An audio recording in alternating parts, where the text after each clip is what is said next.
Yan mga kabarbero, tayo na daw bahala sa kanyang gupit. Basta yung malinis lang tingnan sa gilid. I-fade natin yan. Kami tayo yung number 2 guard. Yan. Tapos, 1.5. Gagamitin natin paikot yan. Mga kabarber, di na natin napakita lahat yan. Ang kabila. Tapos, line out kayo. Gamit natin yung detailer natin. Iwan natin yung parking baba. Isi-shade natin yan. Mamaya mga kabarber.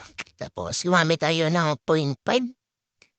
Napakaraming lumok yan mga kabarber. Dahan-dahan na natin. Tapos, gamit tayo ng number 1 gun. Tingnan nyo, dahan-dahan lang. Tapos, gamit tayo ng zero open.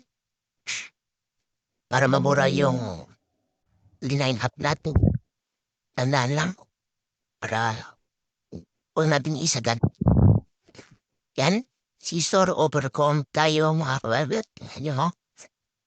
Yan o. Tapos, burahin natin yung mga kapal dyan sa yun, pantinggalin. Yan, nag-bibble cut tayo sa kabila.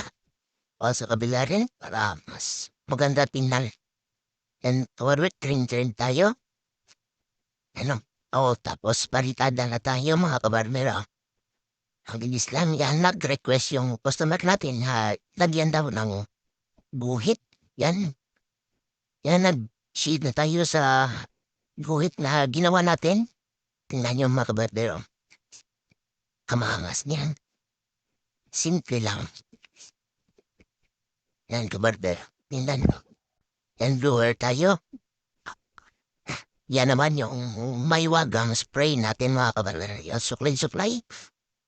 Yan mga kabarbero. Konti lang. Ayos mga kabarbero. Yan o.